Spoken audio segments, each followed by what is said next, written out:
And now we've got Richard Ewing, who's going to be telling us about what he saw when he was visiting the Temora Aviation Museum a short time ago. Folks, the Temora Aviation Museum, lest you think I have access to a wonderful aeroplane that allows me to take air-to-airs like that, not true. I took a photograph of a photograph on the motel wall. That was that one. Fascinating place. So, welcome to the Temora Air Museum, dedicated to aircraft primarily that have seen service within the Australian Armed Forces. It's open most days, you know, the usual Christmas and Easter they have off, but all the aircraft are airworthy and they fly them on the first and the third Saturday of each month. Changed the rules a little bit. They used to fly them all. They have the same problem that Battle of Britain Memorial Flight, all the people have, of getting and keeping current people on powerful tailwheel aeroplanes, because there's just not so many of them these days. So now they have themed bits. They fly the Spitfires, or they fly the trainers and the jets and so forth. But we'll have a look at them anyway. Here's the fleet sitting out in the tarmac. So that's just some of the aircraft that turn up. They have a fleet of their own, and they do get some very, very interesting visitors. So how do we get there? Well, there it is. Where is it? Yeah, nowhere particular. One of the reasons was that when David Lowy was looking at setting the place up, he was looking for somewhere where he had no airspace restrictions, where he wouldn't have to argue with people to set up his arrangement, and he settled on Temora. If you take Mr Qantas or Mr Virgin to Canberra or to Sydney and hire a motor car, it'll take you about 4.5 to 5 hours to drive from Sydney, or about 3 from Canberra. Or if you go in your mate's aeroplane, and this was our last trip, with Davey Kleeman in his 182, thanks Dave, even though he's on the other side of the world at the moment. We had George Chapman's Arrow 4 and Neil Rhea's Cessna 180. About 15 hours flying each way, bundle of fun. Johnny Gents will tell you all about it. Okay, so who runs the show? He does. The chap, the scruffy looking bloke in the flight suit, is actually a very nice fellow. He is David Lowy. His father is Frank Lowy of Westfield Shopping Centres fame. He's very much like Kermit Weeks in the States. I don't know how many of you know about Kermit Weeks, but Kermit's forefathers were Weeks Oil. And between them all, they amassed a massive amount of money. And Kermit looked at this and thought, look, it's going to be a hell of a lot more fun collecting and getting to fly old aeroplanes than it is just putting together more money. Well, I think David pretty well does the same sort of thing. He figures that it's nice to have a big pile of aeroplanes, and his dad still keeps bringing in a lot of money, and he's on the board anyway, so more strength to him. I think it's wonderful. The aircraft that Temora have got, interesting collection, sourced from all over the world, all of them airworthy, all of them flying, except that one. They sourced this Canberra, and they had a look at it, and sad to say, because of our expired devices and corrosion, she just wasn't an economical proposition, so they thought, no, we'll put that one away to one side. There was talk about putting it in the town as a sort of a billboard to promote the museum. Whether that's happened or not, I don't know. But yeah, that's the only one of theirs that doesn't fly. They've got another one. It's appropriate to start with the Tiger Moth. Temora Airfield was part of the Empire Air Training Scheme during World War II. There are a lot of memorabilia and photographs in the hangars, and quite a few of them show many, many Tiger Moths, of course, during those days of World War II, when they were training people from the Commonwealth to send back to the UK and round to the various places where the scrap was on. This one I always thought was a little dodgy. I had a look at it. This is the Ryan 22. Very pretty little aeroplane. Only a few of these made their way to Australia. There's a few still airworthy.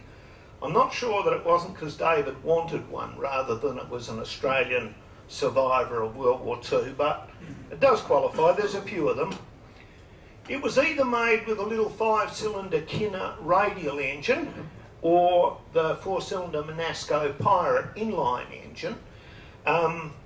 That's obviously the inline one, and frankly it's a prettier one. Has a bit of a reputation for being a bit tricky to handle on the ground. We noticed at Temora there was 2 strips. There was the bitumen strip, and then next to it there was compacted dirt and some grass, and there was quite a lot of aeroplanes that operated off that, including this little guy. They put up some really nice formations for the photographers. So typically the show will start with the trainers. So they open up with the Ryan and the Tiger, and they get those flying around. Bear in mind that they're not terribly fond of taking the aeroplanes away from Temora. Their task in life these days is just simply to fly displays, and really flown very carefully, conservatively and sympathetically towards some pretty old aeroplanes. And as David Lowy said, if we take them away and they go wrong, we've got hell's own job getting spares and bits to them, so we'd rather people come here rather than us go other places. There's almost always a North American Harvard T6 in these places. This one at the time didn't actually belong to the museum. I think it actually has been purchased. Peter could probably help me out there. I'm led to believe that that's actually a T6. They tell me that the Harvard's got a longer exhaust. I'm quite prepared to accept anybody's ruling on that. I don't know. Again, you can see he's operating on the grass. From a later era is the Wingill, one of Wing Commander Wackett's aircraft. Very, very tidy aeroplane. There's quite a lot of these still around on the civil market, and they're a post-World War II trainer, as probably most of you are well aware. Again, that one wasn't one of Temora's aircraft, but I believe it is now. One of the real scarce fellas is the little Commonwealth Boomerang, one of only 2 flying in the world. The other one belongs to Kermit Weeks, so it says something about these things do tend to float on money. The aeroplane was built over many years by the pilot flying it at the moment. It has been purchased by the museum and he still gets to fly it. So I think that's a pretty good deal if somebody pays for your aeroplane and then leaves you in the seat and gets to fly it and they pay to fix it. So yeah, I think that's a pretty good sort of a deal. The aeroplane took probably something like 9 years to build, to rebuild by that guy. So a very, very nice piece of gear. The museum has a Wirraway. Once again, you can see in this instance it was operating off the grass as well. Some people might think they're a bit chicken. Me, I think they're pretty smart. Some folks are a little bit unkind about Wing Commander Wackett's machine, but this one, like all of the museum's aeroplanes, absolutely pristine. It's just a pleasure to walk around, have a look at these aeroplanes. They are little time capsules. They're absolutely immaculate. When you have a look at the Harvard and the Wirraway taking off together, not too hard to see where the Wirraway got its lineage from. My late father, who was a little disrespectful to Wing Commander Wackett, said he took a really nice American aeroplane and stuffed it up. You might have some views on that. And once again, we see that the T6 is actually on the tarmac there, whereas the Wirraway is in the grass. There are 2 Spitfires currently in Australia that are airworthy. These are they, and they belong to the Temora Aircraft Museum. There's one further that is nearly back in the air. A little more on that in just a minute. The longest serving of the 2 is this one. It's a Mark 8 Merlin powered. It was originally rebuilt to airworthiness by the late Colin Pay. It's painted in the colours of the aircraft that Wing Commander Bobby Gibbs flew. If you are able to find it, there's a wonderful film by Jeff Watson, who's a bit of an aircraft enthusiast, and he did a film on the Spitfire. Part of it was with this aeroplane being flown by one of the pilots there, but Bobby Gibbs was there to see it. He's passed away now, but he's seen that aeroplane and it carries his signature, which is really pretty flash. The other aircraft was sourced from the Wanaka Air Museum, Warbirds over Wanaka, and when Wallace, that's him, yep, he became unwell after he pranged one of his aeroplanes and decided he was going to get out of the system. That is a Griffon-engined Mark 14. Very, very interesting aeroplane to listen to. A completely different sound to the Merlin. They purchased that from the Kiwis. The Kiwis were most displeased to see it depart from their shores, understandably so. Very, very nice aeroplane, once again pristine. That's painted as the Kiwis painted it. I did notice that they took a little licence, and what they've done is painted all the camouflage aircraft in gloss paint, because the gloss paint really lasts a lot longer. That's as they got it from the Kiwis, so that's more realistic in that it's matte paint, but it does take a little more looking after. There she is airborne, just getting underway, and you can see that little bump on the cowl there. The cam covers on the Mark 14's Griffon engine are just a bit taller than the Merlin. So when you see a Griffon engine one, all the Yahoo kids reckon they're terrific because they've got nice little power bulges on the top of the cowl. As I say, it was sold to Temora by the Warbirds of Wanaka Museum, and there it is, the picture that Brian used for the starter, and there's that absolutely unmistakable wing. One of the nice things about Temora, when we landed the day before the museum, and we were walking down to the RSL club for lunch, and for dinner at least, and David Lowy was just doing some nice, gentle aerobatics in one of the Spitfires. I'm not sure which one, but it was almost dark, and here was this thing just going through some lovely little loops and rolls just at the end of the day. And I thought, yeah, he's got a tough life, hasn't he? Beautiful, beautiful aeroplane. I couldn't believe that as we walked in, a person said, "Oh, gee, I wish you'd stop making that noise." Bang! And there she is, just sitting on the ground, ready to go, and that cowl bump that I talked about is perhaps even a little more evident there. A little bit more power and a little bit more performance than the other. Not a museum aeroplane, but a welcome visitor, and this is one of the things that we've noticed, I've been there twice, is that people turn up in their Warbirds. So this gentleman showed up in his P40, and obviously a regular visitor because he was just fitted into the air show.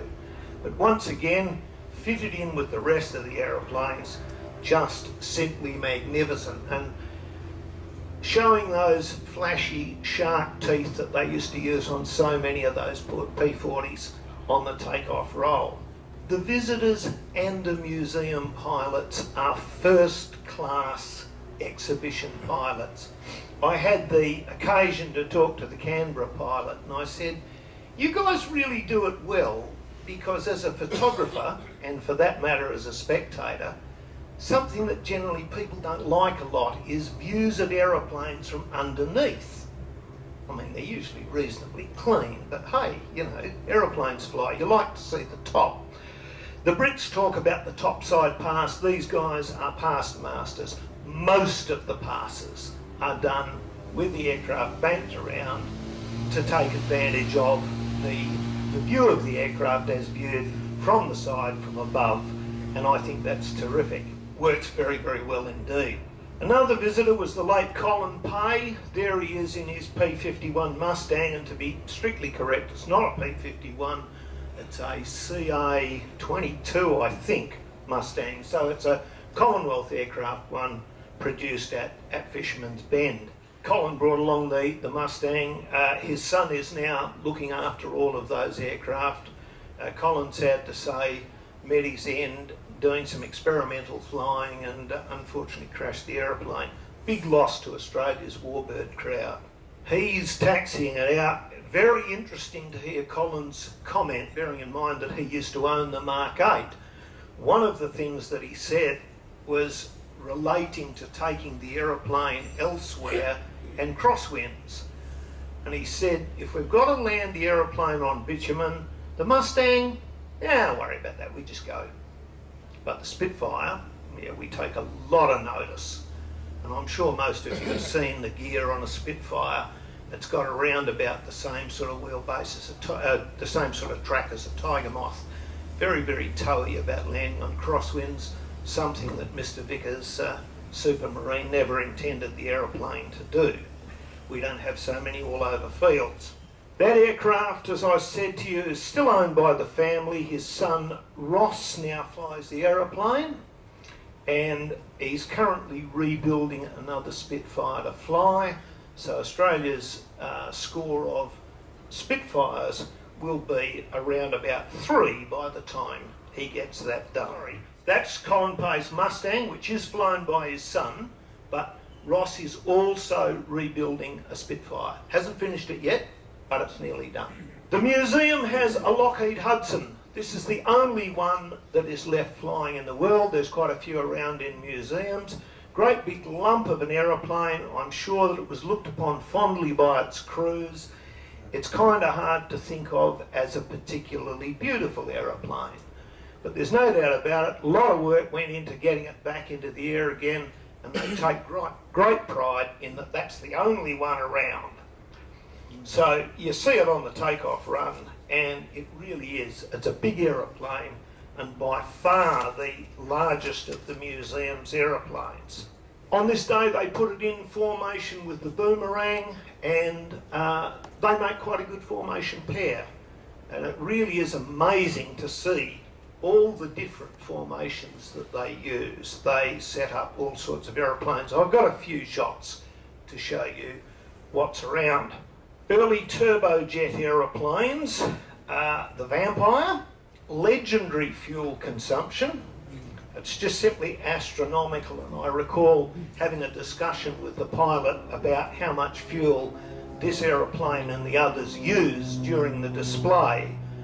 Really brought tears to my eyes, and as a matter of fact, Dave Kleeman said to me, you know, in about a 10-minute display, they use more fuel than we're going to use flying from Perth and back again. And that was pretty right too. However, I think BP do a good deal for David. On the display, the aeroplane showed itself to be, as well as thirsty, it was very, very noisy and very fast, but again, spectacular presentation. Particularly the closer we got to it, the better it looked. Very, very nice aeroplane indeed. And once again, just flown very conservatively. Again, for the photographers, very, very gentle aerobatics, but not like some people in the warbird fraternity who insist on roaring around at dot feet and pulling 6G loops and things like that. They just don't do stuff like that. A very rare beastie. The Brits got a bit testy about this because David picked this up in the UK. It was in very, very good shape. He said about the only thing they did to it was return it to Australian colours. It's in the colours of Wing Commander Hales, I think it was, and he's a Korean vet. Don't know that it did wonderfully in Korea, but it was a bit better than the Mustang. But again, very, very nice aeroplane. Like the Vampire, extremely thirsty. You can see this guy down there has got the optional belly tank fitted to it. When talking to the driver of the machine, I said, how does it go? And he said, well, you know the story about a meteor. And I said, what's that? And he said, when does the meteor go fuel critical? And he said, just after you open the throttles on takeoff. So apparently this is the best way to run it, round and round little circles very close to the runway. Here's the Meteor and the Mustang, again set up as a formation pair. Just lovely aeroplanes, yeah. And as you say, you see these put together and you realise that aeroplanes have grown and grown. Oshkosh Murray Korf took a beautiful photograph of a Mustang in company with an F-15, and all of a sudden the Mustang looked a very, very little aeroplane indeed. The Canberra, again sourced from the UK, again to the annoyance, if you read Fly Past or Aeroplane, there was a mutter bloody Australians stealing our aeroplanes. So he brought that out, repainted it, and again, beautiful aeroplane. This aeroplane is still started by cartridges. They've got to make up their own cartridges these days, obviously. There is some talk about converting it to electric start, has been done in the UK. Taxiing out, you can see the beautiful condition of it. It's a good looking aeroplane anyway. Notice that the Brits have only just retired, well, within the last 12 months or so, their last operational Canberra. A photo recce Canberra, and that aeroplane has been operating continuously for over 50 years, which is just absolutely fabulous. The Yanks are still using their much modified examples as very high altitude aircraft for NASA, so the Canberra's got a fair bit of longevity to it. The lines look a bit dated, like the Meteor. If you see the Meteor in planned form, it really looks quite old-fashioned, but it's a good-looking aeroplane. It works very, very well indeed.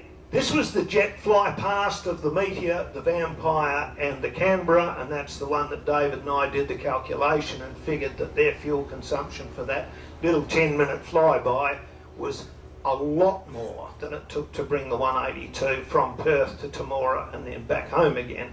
So, massive fuel consumption.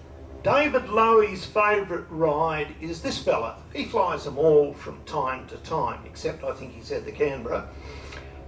But he flies this one in the air show, and that is a Cessna T-37 Tweety Bird. To be accurate, that's actually an A-37 because it's an attack one, and it's got all sorts of bits and pieces on there. We have it on good authority that all the extra bits are empty, so they don't weigh very much, but it looks pretty good. Now, this, on the other hand, was the FA-18, definitely not part of the museum's collection. On the afternoon of the Saturday, the CO from the base in Sydney, I've forgotten which one it was, came over to say hello with the FA-18. Geez, it'd be nice to be able to borrow the car like that, wouldn't it? Anyway, he was going to fly a display that afternoon, and sad to say, one of the starter generators gave up on one of the engines. No problems, we make a phone call. With that, a couple of long-suffering Irks got into a truck and drove all night to get there in the early hours of the morning. With them they brought lights as well as some other bits and pieces, and they worked for a few hours to get the boss's aeroplane back in shape. And that they did. So on Sunday morning the boss was able to fly his very noisy, very spectacular display using a great deal of the taxpayers' fuel, and good luck to him because I enjoyed it. And then he went home. Took him about 40 minutes, took the Irks another 5 hours. Certainly some benefits of being an officer, isn't there? Last visitor in the place was this beautiful Lockheed. Again, I did see the guy's name. I'm just glad I didn't have to polish it. I admire people who have aeroplanes that are like that. I'm only building a little one, and that's not going to be polished, it's going to be painted. I polished a little bit of aluminium in my time. It's a very grotty job. To produce that like that, yeah, just simply amazing. Looks beautiful. Flew the standard display, a few flybys, and then came back in over the fleet there to land. A couple I didn't catch was the T-28. We've got a couple of those on the airfield. The Cessna Bird Dog, they had a couple of those there, and the Cessna 02, which you'd be more familiar with as a push-me-pull-you 337. they belong to the museum. At the end of the display, after they've got the barriers up, which are right next to the aeroplanes, all the pilots stand in front of the aircraft, and that was the photo I used earlier of David. He really is a very, very nice bloke. I said to him at the time, mate, thanks so much for this. It's just terrific that your people put these sort of things together. And he said, do you know, thank you for that. But I've got to tell you, there's so many people who have said that to us that we really do realise that it's a good thing we're doing.